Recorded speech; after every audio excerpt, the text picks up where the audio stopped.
Thank you Jesus. Praise the lord.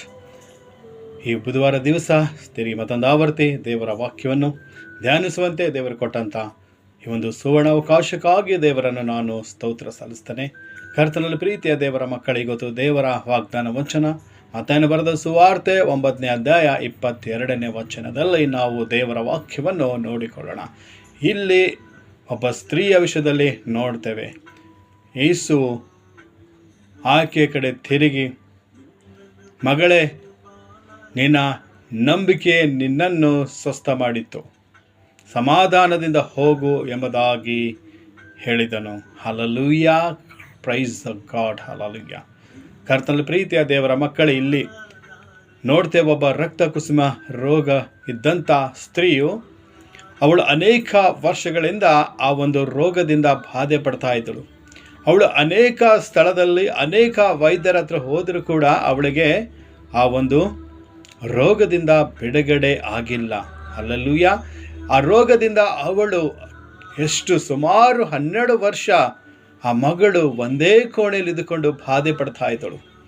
ಅವಳು ಯೌವನ ಕಾಲದಲ್ಲಿ ಅನೇಕ ಒಂದು ಮಾಡಿದ ತಪ್ಪು, ಆ ಪಾಪಗಳಿಂದ ಇವತ್ತು ಆ ಮಗಳು 12 ವರ್ಷ, ಅವಳಿಗಿದ್ದಂತೆ ಎಲ್ಲರೂ ಬಂದು ಬಳಗದರು, ಆತ್ಮೀಯರು ಎಲ್ಲರೂ ಬಿಟ್ಟು ಹೋಗಿದ್ದರು. ಆ ಮಗಳು 12 ವರ್ಷ ಆ ರಕ್ತ ಕುಸುಮ ರೋಗದಿಂದ ಬಾಧಿಸುವಾಗ ಇವತ್ತು ಯಾರು ಅವಳ ಹತ್ತಿರಕ್ಕೆ ಇವತ್ತಿನ ದಿವಸ ಅವಳ ಹತ್ತಿರಕ್ಕೆ ಹೋಗಲಿಲ್ಲ. ಯಾಕಂದರೆ ಅದೊಂದು ಭಯಂಕರ ಕಾಯಿಲೆ ಆಗಿತ್ತು. 12 ವರ್ಷ ಅವಳು ಒಂದೇ ಕೋಣೆಯಲ್ಲಿ ಸತತವಾಗಿ ಅವಳು ಕಷ್ಟಪಡ್ತಾ ಇದ್ದಳು. ಆದರೆ ಒಂದು ದಿವಸ ಅವಳ ಜೀವನದಲ್ಲಿ ದೇವರ ಸಂದೇಶ ಬಂತು. ಆ ಯೇಸು ಕ್ರಿಸ್ತನ ಬಗ್ಗೆ ಅವಳಿಗೆ ತಿಳಿಸಲ್ಪಟ್ಟಿತ್ತು. ಆಗ ಅನ್ಕೋತಾಳೆ ಅವಳ ಮನಸ್ಸಲ್ಲಿ, ನಾನು ಯೇಸು ಕ್ರಿಸ್ತನ ಉಡುಪು ಮುಟ್ಟಿದರೆ ಸಾಕು, ನನಗೆ ಗುಣವಾಗುತ್ತದೆ ಎಂಬುದಾಗಿ ಅವಳು ತನ್ನ ಮನಸ್ಸಿನಲ್ಲಿ ದೃಢವಾಗಿ ನಂಬಿಕೊಂಡಳು.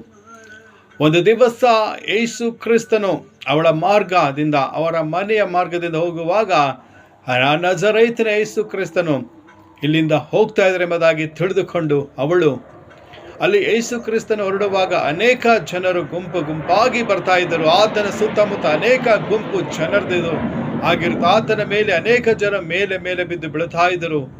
ಅಂಥ ಗುಂಪಿನಲ್ಲಿ ತಾನು ಹೆಂಗೆ ಹೋಗ್ಬೇಕೆಂಬ ಆಲೋಚನೆ ಮಾಡಿಲ್ಲ. ನಾನು ಹೆಂಗಾದರೂ ಮಾಡಿ ಆ ಯೇಸು ಕ್ರಿಸ್ತನ ಉಡುಪನ್ನು ಮುಟ್ಟಬೇಕು, ನಾನು ಹೆಂಗಾದರೂ ಮಾಡಿ ಆತನನ್ನು ಮುಟ್ಟಬೇಕು ಎಂಬುದಾಗಿ ಆ ಮಗಳು ದೃಢವಾಗಿ ನಂಬಿಕೊಂಡು, ಅವಳಿಗೆ ಯಾರೂ ಸಹಾಯ ಮಾಡಲಿಲ್ಲ ಅಂದರು. ಆ ಒಂದು ಗುಂಪಿನಲ್ಲಿ ಅವಳೇನು ಮಾಡ್ತಾ ಇದ್ದಾಳೆ? ದೇವರನ್ನು ಹುಡುಕಿಕೊಂಡು ಹೋಗ್ತಾ ಇದ್ದಾಳೆ.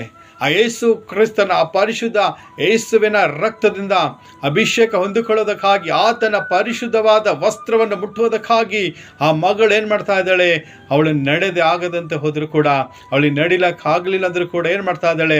ಅವಳು ಜರ್ಕೊಂಡು ಏನು ಮಾಡ್ತಾ ಇದ್ದಾಳೆ? ಜನರ ಮಧ್ಯದಲ್ಲಿ ಆ ಒಂದು ಗುಂಪಿನಲ್ಲಿ ಹೋಗುವಾಗ, ಇವತ್ತು ಅನೇಕ ಜನರು ಆ ಸಮಯದಲ್ಲಿ ಅವಳು ಕಾಲು ತುಳಿದಿರಬೇಕು, ಆದರೂ ಕೂಡ ಅವಳು ಕೈ ತುಳಿದಿರಬೇಕು. ಅದಕ್ಕೆ ಅವಳೆಲ್ಲ ಆ ತಲೆ ಕೆಡಿಸದಂತೆ ಆ ಒಂದು ತುಳಿತ ಆದರೂ ಕೂಡ, ಅವಳಿಗೆ ಅನೇಕ ಜನ ತುಳಿದಾಕಿದರೂ ಕೂಡ ಅವಳು ಏನು ಮಾಡ್ತಾ ಇದ್ದಾಳೆ? ಕಷ್ಟಪಟ್ಟು ಬಂದು ದೇವರ ಉಡುಪನ್ನು ಮುಟ್ಟಿದಳು. ಹಲ್ಲೆಲೂಯಾ. ಸೊ ಕೂಡಲೇ ಏನಾಯಿತು? ದೇವರಿಂದ ಒಂದು ಶಕ್ತಿ ಬಿಡುಗಡೆ ಆಯಿತು. ಆಗ ಯೇಸು ಕ್ರಿಸ್ತನು ಹೇಳಿದರು, ನನಗೆ ಮುಟ್ಟಿದವರು ಯಾರು ಎಂಬುದಾಗಿ.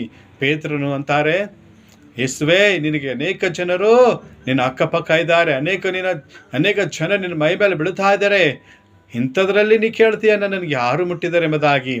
ಆದರೆ ದೇವರಿಗೆ ಗೊತ್ತು, ಒಂದು ಶಕ್ತಿ ನನ್ನಿಂದ ಹೊರಟಿತು, ಒಂದು ಆತ್ಮಕ್ಕೆ ಸ್ವಸ್ಥತೆ ಆಗಿದೆ ಎಂಬುದಾಗಿ ಆ ದೇವರಿಗೆ ಅಲ್ಲಿ ತಿಳಿದಿತ್ತು.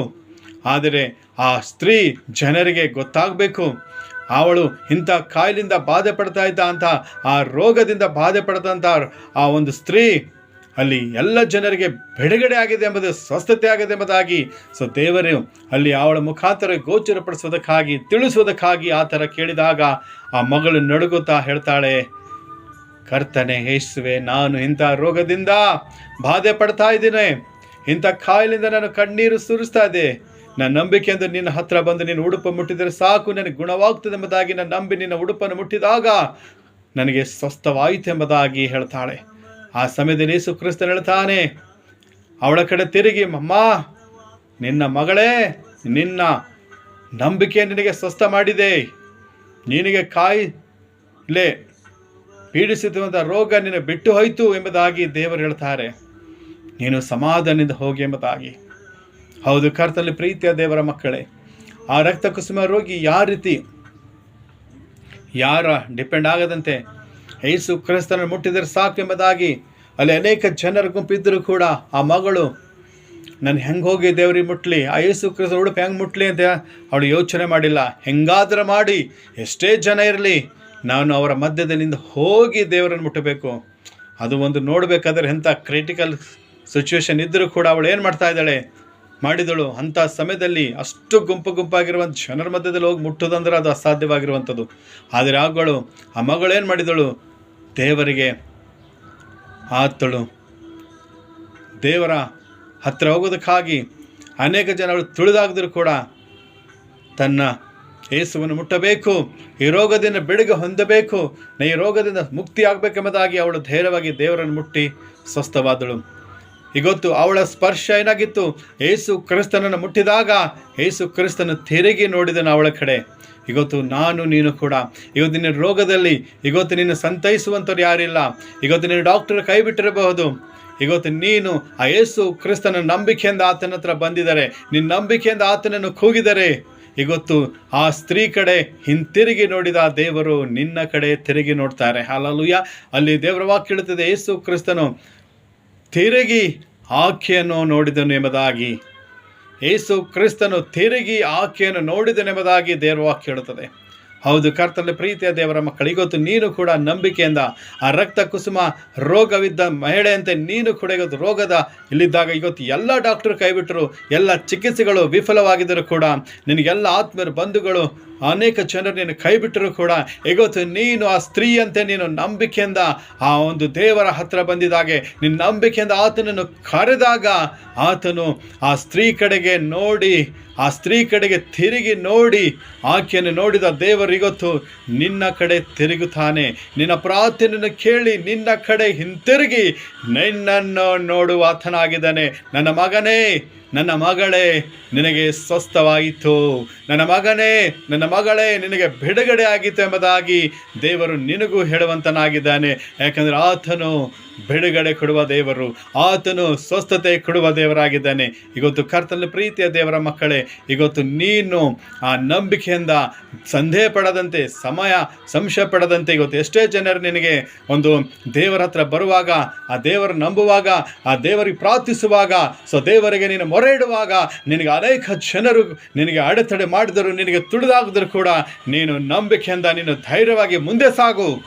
ಒಂದು ದಿವಸ ದೇವರು ನಿನ್ನ ಕೂಗನ್ನು ಕೇಳಿ ಹಿಂತಿರುಗಿ ನಿನ್ನ ಕಡೆ ನೋಡುತ್ತಾರೆ. ಹಲ್ಲೆಲೂಯಾ. ಯಾವಾಗಾಯಿತು ದೇವರು ಹಿಂತಿರುಗಿ ನಿನ್ನ ಕಡೆ ನೋಡ್ತಾರೋ ನಿನ್ನ ರೋಗ ಬಿಟ್ಟು ಹೋಗ್ತದೆ, ನಿನ್ನ ಪರಿಸ್ಥಿತಿಗಳು ಬದಲಾಗ್ತವೆ, ನಿನಗೆ ಬಿಡುಗಡೆ ಆಗುತ್ತೆ. ಹಲ್ಲೆಲೂಯಾ. ಅದಕ್ಕೆ ಕರ್ತನಲ್ಲಿ ಪ್ರೀತಿಯ ದೇವರ ಮಕ್ಕಳೇ, ಇವತ್ತು ನೀನು ಆ ರೋಗದಿಂದ ಬಾಧೆ ಪಡುವಾಗ, ನೀನು ಆ ಜನರು ಇವತ್ತು ನಿನಗೆ ಎಷ್ಟೇ ಬಾಧಿಸಿದರೂ ಅವಮಾನ ಮಾಡಿದರೂ ಕೂಡ ನಿನಗೆ ದೇವರಲ್ಲಿ ಪ್ರಾರ್ಥಿಸುವಾಗ ನಿನ್ನ ಪ್ರಾರ್ಥನೆ ಇನ್ನೂ ಉತ್ತರ ಬರ್ತಾ ಇಲ್ಲ ಅಂತ ಹೇಳಿ ನಿನಗೆ ಅನೇಕ ಜನ ನಿಂದಿಸಿ ಹೀಯಾಳಿಸಿದ್ರು ಕೂಡ ನೀನು ಭಯಪಡದೆ ನೀನು ಧೈರ್ಯವಾಗಿ ನೀನೇನು ಮಾಡು, ಅನೇಕ ಜನರು ನಿನ್ನ ಕಾಲಲ್ಲಿ ತುಳಿದ್ರು ಕೂಡ ಆ ಸ್ತ್ರೀಯಂತೆ ಮುಂದೆ ಸಾಗು, ಆ ಸ್ತ್ರೀಯಂತೆ ನೀನು ಮುಂದೆ ನಡಿ, ನೀನು ಸ್ಪರ್ಶಿಸು. ಆ ಯೇಸು ಕ್ರಿಸ್ತನ ಉಡುಪು ನೀನು ಮುಟ್ಟಿದರೆ, ಯೇಸು ಕ್ರಿಸ್ತನ ನೀನು ನಂಬಿಕೆಟ್ಟು ಪ್ರಾರ್ಥಿಸಿದಾಗ ದೇವರು ಸ್ತ್ರೀಗೆ ಹಿಂತಿರುಗಿ ನೋಡಿ ಆಕೆಯನ್ನು ನೋಡಿದರು. ಆತನ ಹಿಂತಿರುಗಿ ನೋಡಿ ಆಕೆಯನ್ನು ನೋಡಿದ ದೇವರು ಇವತ್ತು ನಿನ್ನನ್ನು ಕೂಡ ಹಿಂತಿರುಗಿ ನೋಡ್ತಾರೆ. ಯಾವಾಗಾಯಿತು ಆತನ ಹಿಂತಿರುಗಿ ನೋಡ್ತಾನೋ ಅಲ್ಲಿ ನಿನ್ನ ರೋಗ ಬಿಟ್ಟು ಹೋಗ್ತದೆ, ನಿನ್ನ ಕಷ್ಟಗಳು ಬಿಟ್ಟು ಹೋಗ್ತವೆ, ನಿನ್ನ ವ್ಯಾಧಿಗಳು ಬಿಟ್ಟು ಹೋಗ್ತವೆ.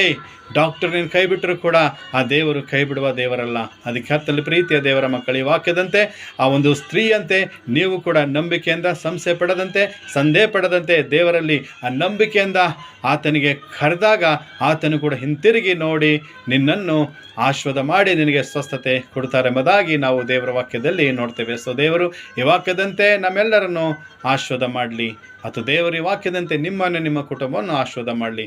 1 second, may God bless you and your family. Amen. Amen. Thank you, Jesus. Praise the Lord.